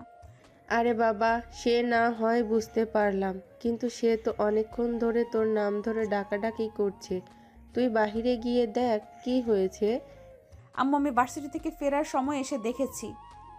এখন আর দেখার কোনো প্রয়োজন নেই। তুমি কোনো টেনশন নিও না, তুমি তোমার রুমে গিয়ে বিশ্রাম নাও, আমি দেখে নেব ব্যাপারটা। নীলের আম্মু তখন আর কথা না বাড়িয়ে সেখান থেকে চলে গেল। অপরদিকে নীল ততক্ষণে ওয়াশরুমের পাইপে উপরে উঠে এলো একদম নেহার রুমের বেলকনিতে। নেহা তখন নিজের রুমে ড্রেস চেঞ্জ করছিল। তখনই হঠাৎ বেলকনিতে কোনো পুরুষ মানুষ দেখে সে চিৎকার দিয়ে উঠল। এই কে এখানে? কে আপনি? আমি রুমের ড্রেস চেঞ্জ করছি আর আপনি এখানে আসলেন কি করে? নীল ততক্ষণে রুমের ভিতর প্রবেশ করেছে। নেহা ততক্ষণে নিজের কাপড় চোপড় ঠিক করে নিয়েছে। নীল তখন নেহাকে বলে, তোমাকে কিন্তু কাপড় ছাড়াই অনেক সুন্দর লাগছিল। কেন কাপড়গুলো পরতে গেলে আমাকে একটু দেখাতে পারতে, একটু ফিল নিতাম। আমি বাড়ির দরজা বন্ধ করে দিয়েছি, তারপরও তুই কেন ব্যালকনি দিয়ে আমার রুমে এসেছিস? এত বড় সাহস তুই কোথায় পেয়েছিস? তুই এক্ষুনি এখান থেকে চলে যা, তা না হলে কিন্তু আমি পুলিশ ডাকতে বাধ্য হব। আপনার গাড়ি কি আপনি তাই করতে পারেন ম্যাডাম, আমার বিন্দুমাত্র আপত্তি নেই। তবে ম্যাডাম, আপনি বাড়ির দরজাটা বন্ধ করে দিয়ে খুব খারাপ কাজ করেছেন। যাই হোক, আমি সেই ব্যাপারে কিছুই মনে করিনি। এখন আপনাকে আমি যেটা বলেছিলাম সেটাই করুন। আপনি নিজের হাতে আমার জন্য এক কাপ কফি বানিয়ে আনুন। আমি আজ আপনার হাতের গরম কফি খেতে চাই। সেটা কখনোই হবে না। আমি কেন তোর জন্য কফি বানাতে যাব? আমি কি তোর বিয়ে করা বউ নাকি? তুই আমাকে বলবি আর আমি তোকে বানিয়ে দেব? আমি পারবো না তোকে কফি বানিয়ে খাওয়াতে। তোর যদি কফি খেতে ইচ্ছে করে তাহলে তুই নিজে বানিয়ে খেয়ে নে। ওফ সুইটহার্ট, এগুলো তুমি কি বলছো? আমি শ্বশুরবাড়িতে এসে নিজে রান্না করে খাবো কেন গো? তুমি তো আছো, তুমি আমাকে রান্না করে খাওয়াবে। এখন যাও, তাড়াতাড়ি আমার জন্য এক কাপ কফি বানিয়ে নিয়ে আসো। তা না হলে কিন্তু আমি এখন চিৎকার করে তোমার আশেপাশের সমস্ত বাড়ির মানুষজনদেরকে জড়ো করে বলবো তুমি আমাকে খারাপ কাজ করবার জন্য এখানে ডেকে নিয়ে এসেছো। তোর কি মাথায় সমস্যা আছে নাকি? তোর আচার আচরণ আমার সুবিধারও লাগছে না। তুমি কেন করছো আমার সঙ্গে এরকম, বলো? আমি কি ক্ষতি করেছি তোমার? তুমি আমার মনটা চুরি করেছো, এটাই তোমার সবচাইতে বড় অপরাধ। আমি তোমার প্রেমে দিওয়ানা হয়ে গেছি। তোমাকে ছাড়া আমি আমার চারপাশে কোনো কিছুই ভাবতে পারছি না। আমার সব কিছুতেই শুধু তুমি, আর তুমি আমার জীবনটাই তুমিময় হয়ে গেছে। তাই তোমাকে ছাড়া আমার আর অন্য কোনো পথ খোলা নেই। এখন আমি আমার জীবনে শুধু তোমাকেই চাই। প্লিজ নীল, তুমি এরকম করো না। দেখো, তুমি একটা ছেলে আর তোমার বাবার বিশাল সম্পদ রয়েছে। তুমি একটা অপরাধ করলে সেটা সহজে ধামাচাপা হয়ে যাবে, কিন্তু আমার জীবনটা অতটাও সহজ নয়। আমি একটা কাজ করতে গেলে অন্তত 10 বার চিন্তা করি আর তারপর সেই কাজে হাত দেই। আমার জীবনটা এত সহজ নয়। আমি কোনো কিছু শুনতে চাই না। তুমি আমাকে ভালোবাসো, তাহলে আমি আমার ভালোবাসা দিয়ে তোমার জীবনটাকে একদম সহজ করে দেব। বলো, তুমি আমায় ভালোবাসবে, হ্যাঁ কি না? ভালোবাসা, প্রেম, বিয়ে এগুলো আমার জন্য নয়। প্লিজ তুমি আমাকে ক্ষমা করো, ক্ষমা করতে পারো। এসব আমার জন্য অপরাধ বলতে পারো। কিন্তু কেন? এর পেছনে কি কারণ আছে? সে কারণটা আমি জানতে চাই। তোমার কথা শুনে যদি আমার মনে হয় তুমি আমাকে ভালোবাসলে তোমার খুব একটা ক্ষতি হয়ে যাবে, তাহলে আমি তোমার জীবন থেকে নিজেই সরে যাব। কিন্তু যদি এরকমটা মনে হয় তুমি আমাকে মিথ্যে বলছো, তাহলে এর জন্য তোমাকে পানিশমেন্ট পেতে হবে। আমি তোমাকে অত সহজে ক্ষমা করব না। অতঃপর নেহা তার জীবনে ঘটে যাওয়া সমস্ত ঘটনা নীলকে খুলে বলে। সব কিছু শুনে নীল নেহাকে বলে, এখানে তো আমি তোমার দোষের কিছু দেখছি না, বা তুমি আমাকে ভালোবাসতে পারো না এমন কোনো কারণ দেখতে পাচ্ছি না।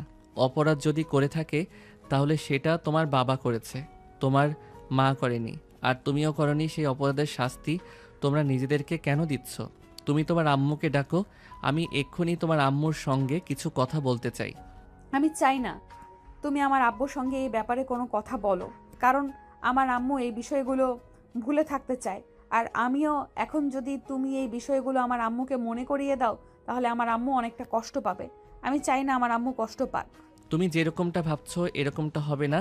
আমি আন্টিকে সব কিছু বুঝিয়ে বলবো, আর তারপর দেখি আন্টি আমাকে কি উত্তর দেয়। যদি মনে হয় আন্টি এসব কিছু মেনে নিতে পারবে না, তাহলে তো আমি তোমাকে বললাম আমি নিজেই এই সব কিছু থেকে নিজেকে সরিয়ে নিব। কিন্তু যদি এরকমটা মনে হয় আন্টি এইসব কিছু মেনে নিতে পারবে, তাহলে তোমাকে আমি আমার বাড়িতে আমার বউ করে নিয়ে যেতে চাই। নেহা কিছুতেই তার আম্মুর সঙ্গে নীলকে কথা বলাতে রাজি হচ্ছিল না। নীলের প্যারাপেরিতে তাকে রাজি হতেই হলো এবং সে নীলকে নিয়ে তার আম্মুর রুমে গেল। তার আম্মু তখন বিছানায় বসে টিভি দেখছিলেন। আসসালামু আলাইকুম আন্টি, কেমন আছেন?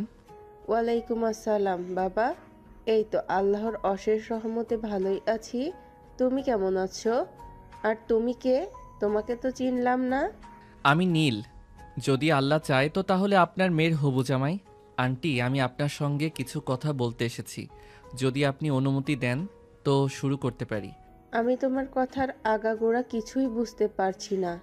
তুমি কি বলতে চাইছো আর কি বোঝাতে চাইছো? একটু খুলে বলো তো শুনি, তুমি কি বলতে চাও? আসলে আন্টি, আপনার মেয়ে যে ভার্সিটির প্রফেসর, আমি সেই ভার্সিটির স্টুডেন্ট। আপনার মেয়েকে আমি যেদিন প্রথম দিন ভার্সিটিতে আসি সেদিনই দেখে পছন্দ হয়ে যায়, আর তারপরেই আপনার মেয়ের পিছনে পড়ি। কিন্তু আপনার মেয়েটা এতটাই নির্দয় যে আমাকে নিজের হৃদয়ে একটু জায়গা দিচ্ছে না। প্লিজ আন্টি, আপনি একটু বুঝিয়ে বলুন না, আমার মতো একটা ছেলেকে কেউ অ্যাভয়েড করে থাকতে পারে? আমি তোমার কথার কিছুই বুঝতে পারছি না। আমার মেয়ে যেই ভার্সিটির প্রফেসর আর তুমি সেই ভার্সিটির স্টুডেন্ট, আর স্টুডেন্ট হয়ে তুমি আমার মেয়েকে প্রেমের প্রস্তাব দিচ্ছ? দেখো, এই সব কিছু আমি পছন্দ করি না। আমি চাই তুমি আমার মেয়ের পিছু নেওয়া ছেড়ে দাও, আমার মেয়েটাকে একটু স্বাধীনভাবে বাঁচতে দাও। জানি তোমরা পুরুষ জাতি মেয়েদের দেখলে নিজেদের সামলাতে পারো না, কিন্তু আমি আমার মেয়েটাকে সব পুরুষদের থেকে দূরে রেখেই বড় করেছি। এখন তার নিজেকে তুলে ধরবার সময় হয়েছে, তাই সে নিজের পায়ে দাঁড়িয়েছে। কিন্তু তুমি তার সেই পথে বাধা হয়ে দাঁড়িও না, প্লিজ বাবা। আন্টি, আপনি আমাকে ভুল বুঝতেছেন। আমি সেরকম ছেলে নই যে আপনার মেয়ের স্বাধীনতায় হস্তক্ষেপ করব। বিশ্বাস করুন আন্টি, আপনার মেয়েকে আমি যেদিন প্রথম দেখি সেদিনই তাকে আমি ভালোবেসে ফেলি। আর তার ভালোবাসায় আমি এতটাই দেওয়ানা হয়ে গেছি যে আমি আমার চারপাশে আপনার মেয়েকে ছাড়া আর কিছু দেখতেই পাচ্ছি না। তাই প্লিজ আন্টি, আপনাকে রিকোয়েস্ট করে বলছি, আপনি আপনার মেয়েকে একটু বুঝিয়ে বলুন না।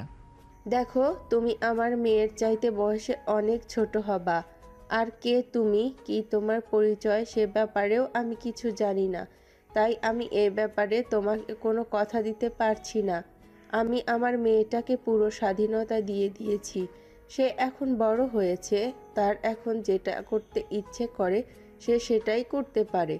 তাই আমি আমার মেয়ের বিয়ে, প্রেম এসব ব্যাপারে কোনো সিদ্ধান্ত নিতে চাই না। এটা আমি আমার মেয়ের উপর সম্পূর্ণ ছেড়ে দিয়েছি।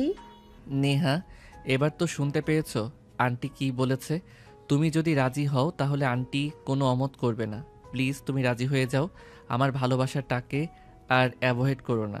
I am so sorry. আমার মায়ের কোনো মত না থাকলেও আমারও মত আছে, কারণ তুমি বড়লোক বাবার একমাত্র বিগড়ে যাওয়া ছেলে।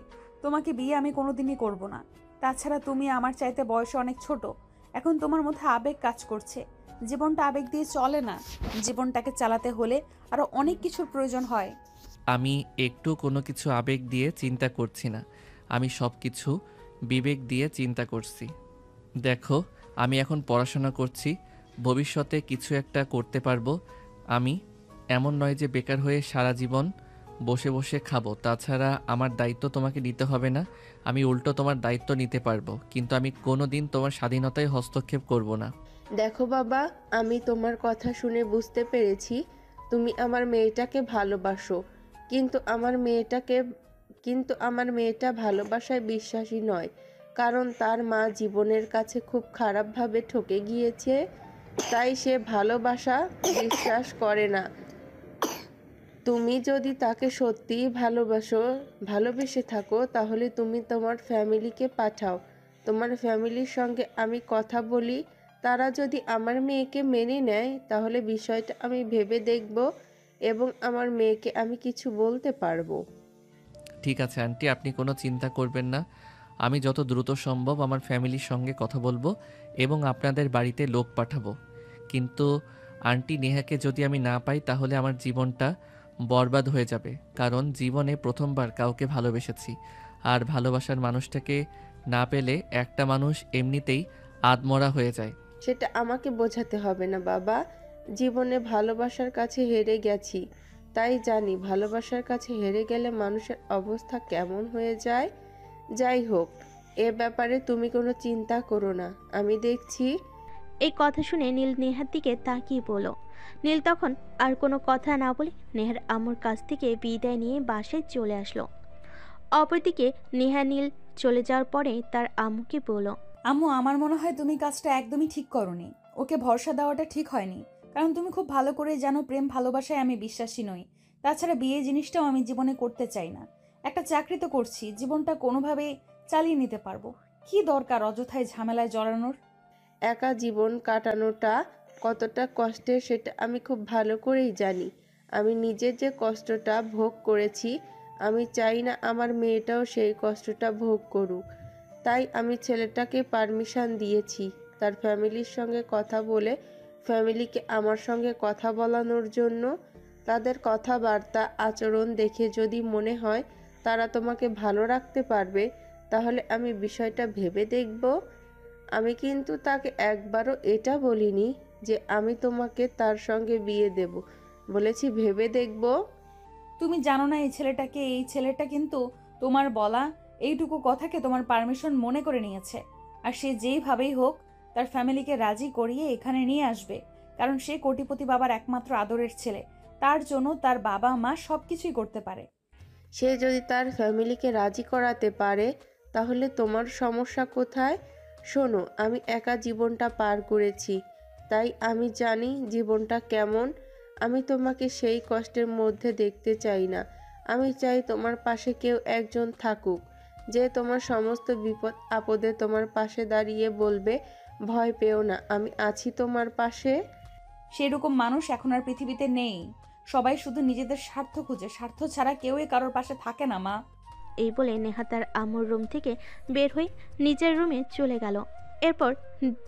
এর পরের দিন বিকেলবেলা নীলের ভার্সিটির প্রফেসর নীলের আব্বুর সঙ্গে দেখা করতে আসে। আসসালামু আলাইকুম, কি অবস্থা, কেমন আছেন আপনি? ওয়ালাইকুম আসসালাম। এই তো আল্লাহর অশেষ রহমতে ভালোই আছি। আপনার কি অবস্থা? হঠাৎ কি মনে করে আমার বাড়িতে? এই তো আপনাদের দোয়ায় ভালোই আছি। আপনার সঙ্গে একটা ব্যাপারে কথা বলতে এলাম। যদিও আমি একজন বাইরের মানুষ হয়ে এই ব্যাপারে কথা বলা ঠিক নয়, কিন্তু আমি তো নিজেকে নীলের টিচার মনে করি, তাই আপনার সঙ্গে কথাটা বলতে এলাম, যদি অনুমতি দেন তো। এভাবে কেন বলছেন আপনি? তো আমার ছেলের টিচার আপনি। আমার ছেলের ব্যাপারে কোনো কথা বলতে আসলে নিশ্চিন্তে বলতে পারেন, আমি কিছুই মনে করব না। বলুন প্লিজ। আসলে আমাদের ভার্সিটিতে গত বছর একজন টিচার নিযুক্ত হয়েছে, যে কিনা নীলের ইংলিশ ক্লাস টিচার। তাকে তো আপনি চিনেন। মানে আপনি ওই মেয়েটার কথা বলছেন? নেহা নামের মেয়েটা তো? হ্যাঁ, আপনি একদম ঠিক ধরতে পেরেছেন। দেখুন, আমি ঘুরিয়ে পেঁচিয়ে কথা বলতে পছন্দ করি না, তাই সরাসরি বলছি, নেহা আর নীল দুজন দুজনকে ভালোবাসে। এসব আপনি কি বলছেন? আপনার মাথা ঠিক আছে তো? আপনি জানেন নেহা নীলের টিচার হয়, সেখানে প্রেম ভালোবাসার মতো সম্পর্ক আছে কি করে? তাছাড়া আমার ছেলেকে আমি আপনার ভার্সিটিতে পড়াশোনা করার জন্য পাঠাই, প্রেম করার জন্য নয়। হ্যাঁ, সেটা আমি খুব ভালো করে জানি, কারণ আমার মেয়েও তো আমার ভার্সিটির স্টুডেন্ট। যাই হোক, আমি এই ব্যাপারে আর কথা বাড়াতে চাই না। আপনাকে আমি যেটা বলতে চাই, দেখুন, প্রেম ভালোবাসা বলে কয়ে হয় না, যখন তখন যে কারোর সঙ্গে হয়ে যেতে পারে। হ্যাঁ, সেটা না হয় বুঝতে পারলাম, কিন্তু তাই বলে ক্লাস টিচারের সঙ্গে প্রেম? আমি আপনার কথা বিশ্বাস করি না। আপনি 1 মিনিট ওয়েট করুন, আমি নীলকে এক্ষুনি ডেকে আনছি। আমি আমার ছেলের মুখ থেকে শুনতে চাই। আচ্ছা, ঠিক আছে, কোনো সমস্যা নেই। আমিও চাই সত্যটা সামনে আসুক। আপনি আপনার ছেলেকে ডাক দিন, আমি আপনার ছেলের সামনে সব কিছু বলতে চাই। নীলের আব্বু তখন নীলকে ড্রয়িং রুমে ডেকে আনলো আর প্রিন্সিপাল স্যারের বলা কথাগুলো বলল। হ্যাঁ আব্বু, তুমি একদম ঠিক কথা শুনেছ। প্রিন্সিপাল স্যার তোমাকে একদম সত্যি কথাই বলেছেন। আমি নেহাকে ভালোবাসি আর নেহাও আমাকে ভালোবাসে, তাই এটাই ভালো হবে যে তুমি আমাদের সম্পর্ক মেনে নাও। তা না হলে আমি আমার ভালোবাসার জন্য তোমার বাড়ি ছেড়ে চলে যাব, এমনকি তোমার সম্পত্তির আশা ছেড়ে দিও। কথাগুলো রান্নাঘর থেকে শুনছিলেন নীলের আম্মু। তিনি এই কথা শুনে ড্রয়িং রুমে আসেন আর বলেন, এসব তুমি কি বলছো নীল? আমি তো নিজের কানকে বিশ্বাস করতে পারছি না। তোমার মতো ছেলেকে আমি পেটে ধরেছি, ভাবতেও আমার লজ্জা লাগছে যে কিনা ভার্সিটির প্রফেসরের সঙ্গে প্রেম করছে। ছি ছি, আমি এসব ভাবতে পারছি না। আম্মু, ভালোবাসায় লজ্জা থাকে না। ভালোবেসে ফেলেছি তো আমি কি করব বলো? ভালোবাসা কি অপরাধ? তোমরা যদি মনে করো আমি কাউকে ভালোবেসে অপরাধ করেছি, তাহলে সেটাই, আমার কিছু বলার নেই এখানে। হ্যাঁ, আমি আপনাদেরকে এটাই জানাতে এসেছিলাম, ওরা দুজন দুজনকে ভালোবাসে। এখানে আমরা কেন বাধা হয়ে দাঁড়াবো? জীবনটা তাদের, সিদ্ধান্ত নেওয়ার অধিকার তাদের রয়েছে। তাই আমাদের উচিত তাদের সিদ্ধান্তকে রেসপেক্ট করা। আমি বুঝতে পারছি না, একটা ভার্সিটির প্রিন্সিপাল হয়ে আপনি কিভাবে আপনার ছাত্রের এসব অন্যায় আবদারকে প্রশ্রয় দিচ্ছেন? আপনারা কি ভার্সিটিতে পড়াশোনা করান নাকি এসব প্রেমলীলা শেখান? দেখুন, আপনার কোথাও ভুল হচ্ছে। আমরা আদৌ স্টুডেন্টের এসব কিছু শেখাই না, কিন্তু ভালোবাসা আলাদা একটা জিনিস, যেটা সবার জন্য জন্ম নেয় না। আর যখন ভালোবাসা জীবনে আসে তখন বলে কয়েও আসে না। তাই বলে ভার্সিটির প্রফেসরকে? অসম্ভব, আমি এটা কোনোদিনও মেনে নেব না। নীল, তোমাকে বলছি, তোমার যদি মনে হয় এই মেয়েটাকে ভালোবাসার জন্য তুমি আমাদের ছেড়ে চলে যাবে, তাহলে চলে যেতে পারো। আমার বিন্দুমাত্র আপত্তি নেই। আমি ভুলে যাব আমার কোনো ছেলে সন্তান ছিল, কিন্তু আমি আমার মান ইজ্জতের কাছে কখনোই কম্প্রোমাইজ করব না। ঠিক আছে, কোনো ব্যাপার না। আমি আজকে, এখন, এই মুহূর্তে এবং এই মুহূর্তে তোমাদের বাড়ি ছেড়ে চলে যাচ্ছি। তোমরা কোনো দিনও আমাকে খুঁজে পাবার চেষ্টা করো না, আর আমি কোনো দিন তোমাদের এখানে ফিরে আসবো না। প্লিজ এরকম করো না বাবা। মা সন্তানের ভালোর জন্যই সব কিছু করে। আমার মনে হয়েছিল এই বিষয়টা তোমার ফ্যামিলিকে জানানো উচিত, তাই আমি তোমার বাবার সঙ্গে কথা বলতে এসেছিলাম, কিন্তু উনি এভাবে রিয়েক্ট করবে সেটা আমি ভাবতেই পারিনি। যাই হোক, আমি এখন আসছি। আপনারা দেখুন, আপনাদের পারিবারিক ব্যাপার পারিবারিকভাবেই মিটিয়ে নিতে পারলেই ভালো হয়। সেটা তো আপনার আগেই ভাবা উচিত ছিল। কারোর ফ্যামিলিয়ার বিষয়ে অনুমতি ছাড়া কথা বলতে হয় না। আপনি যদি আজ এই বিষয়টা নিয়ে আমার বাড়িতে না আসতেন, তাহলে আমার ছেলে কোনোদিন আমার চোখের সামনে দাঁড়িয়ে আমার মুখে মুখে তর্ক করার সাহস পেত না। তুমি ভুল করছো বাবা। তুমি আমার জীবনে সব কিছুর পূর্ণতা দিতে পারলেও ভালোবাসার পূর্ণতা দিতে পারোনি। তুমি কোনোদিন আমার কাছে ভালো বাবা হয়ে উঠতে পারোনি। তুমি সবসময় তোমার অহংকার আর দাম্ভিকতার কাছে হেরে গেছো। তুমি আমার জীবনে টাকা পয়সা অর্থ সম্পদ কোনো কিছুর অভাব রাখোনি, শুধু ভালোবাসার অভাব রেখেছো। তুমি কখনোই আমার কাছে জানতে চাওনি আমার কিসে ভালো লাগে। তোমার যেটা ভালো লেগেছে সেটাই তুমি আমার উপর চাপিয়ে দিয়েছো, আর আমি তোমাকে আমার বাবা হিসেবে সেগুলো মেনে নিয়েছি। কিন্তু এখন আর নয়, এখন আমি বড় হয়েছি, সময় হয়েছে নিজের ব্যাপারে সিদ্ধান্ত নেওয়ার। নীল, এসব তুমি কি বলছো? তুমি জানো তুমি তোমার আব্বুর সামনে দাঁড়িয়ে কথা বলছো? হ্যাঁ, এটা আমি খুব ভালো করেই জানি আমি কার সামনে দাঁড়িয়ে কথা বলছি। আই এম সো সরি, তোমরা আমাকে ক্ষমা করে দিও। কিন্তু আমি তোমাদের যতই চিন্তা করতে পারলাম না, কারণ নেহা জানে ভালোবাসার মানুষ হারিয়ে বেঁচে থাকাটা কতটা কঠিন, কারণ সে তার আম্মুকে নিজের চোখের সামনে আগুনে পুড়তে দেখেছে। কিন্তু আমি নিজেকে সেই কষ্টটা দিতে চাই না। আমি আমার ভালোবাসাকে জয় করে নিতে চাই। তাতে যদি তোমরা আমার পাশে না থাকো, তাহলে আমার কিচ্ছু করার নেই। আমাকে তোমরা মাফ করে দিও। এই কথা বলেই নীল তৎক্ষণাৎ এক কাপড়ে বাসা থেকে বের হয়ে গেল। কোথায় যাবে কোনো কিছুরই কোনো ঠিক নেই, কিন্তু সে এই বাড়িতে আর থাকবে না, আর কোনোদিন ফিরেও আসবে না, সেটাই হলো কথা। বাসা থেকে বের হয়ে এসে তার বন্ধু হৃদয়কে ফোন দিল। কি ব্যাপার দোস্ত, হঠাৎ কি মনে করে ফোন দিলি? সব কিছু ঠিক আছে তো? না দোস্ত, কোনো কিছুই ঠিক নেই। আব্বুর সঙ্গে আজ নেহার ব্যাপারে কথা বলেছিলাম, কিন্তু আব্বু কিছুতেই মেনে নিল না, তাই আমি বাসা থেকে বের হয়ে এসেছি। আর কোনোদিনও বাসায় ফিরে যাব না। এসব তুই কি বলছিস? তুই জানিস তোর কি মাথা খারাপ হয়ে গেছে? তুই কেন তোর আব্বুর সাথে ঝামেলা করতে গেলি?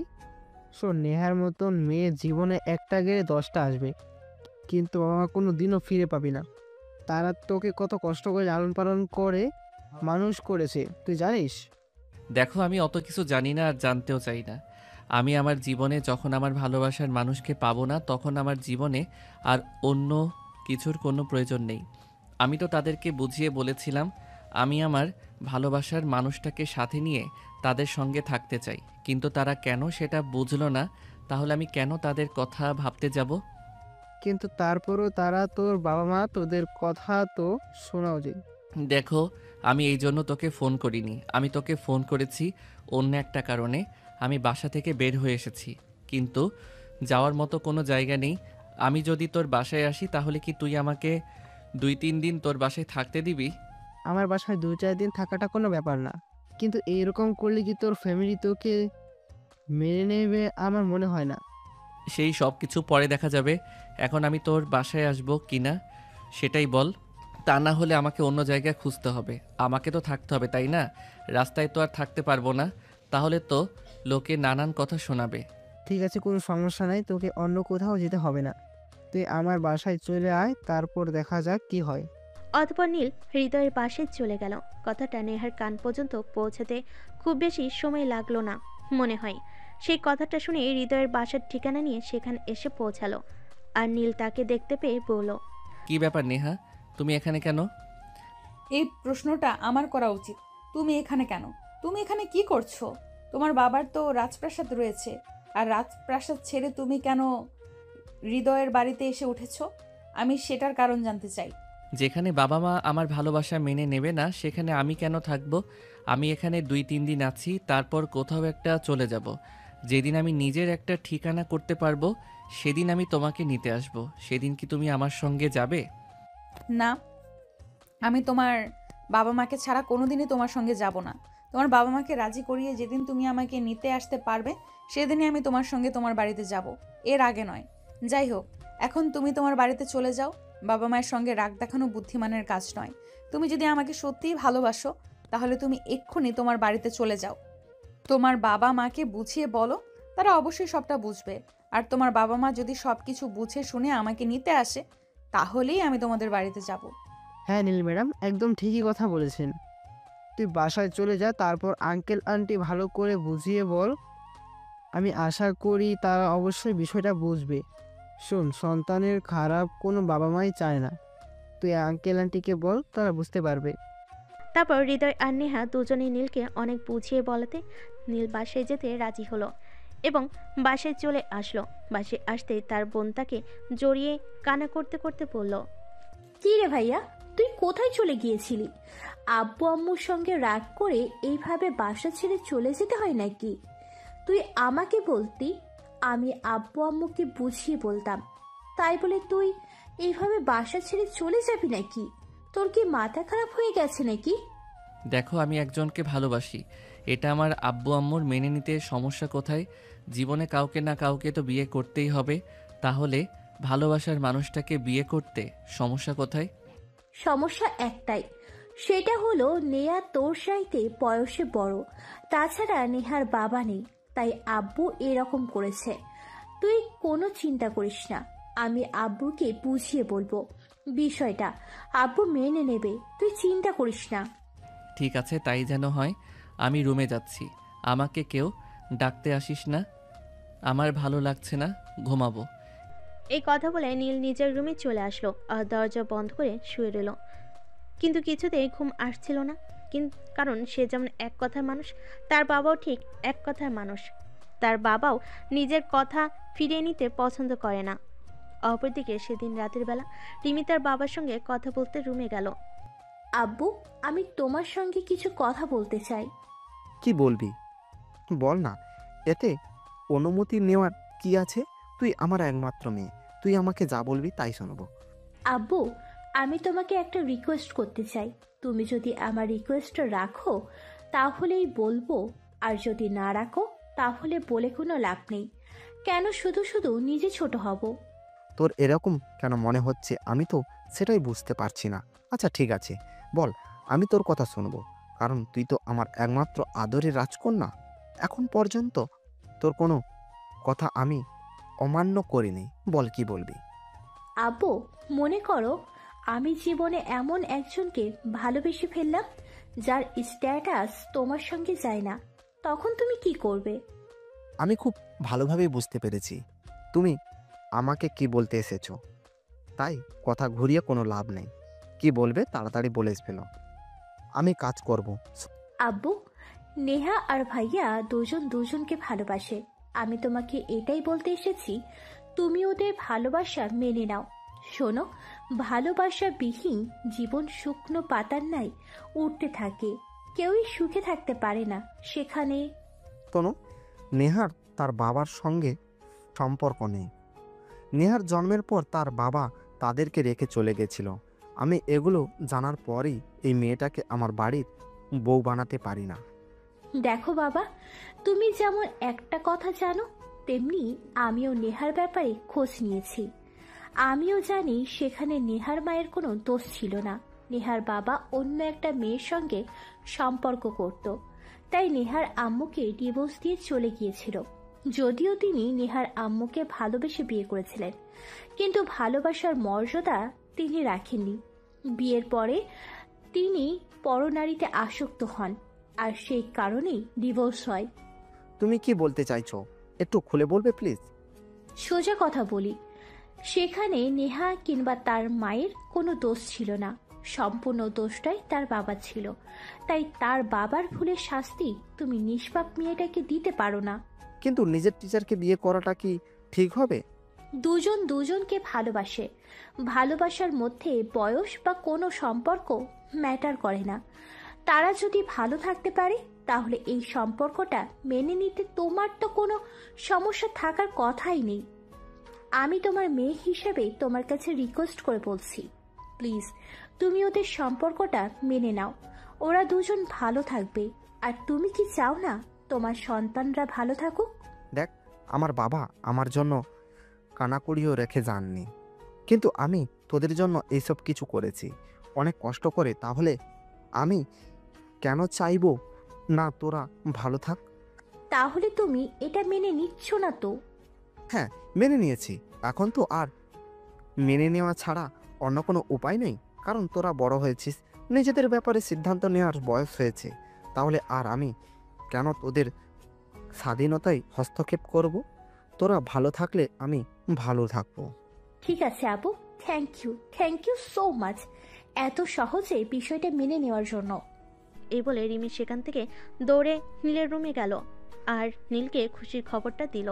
খবর পেয়ে তৎক্ষণাৎ নেহাকে ফোন দিল এবং নেহাকে জানিয়ে দিল তার বাবা বিষয়টা মেনে নিয়েছে।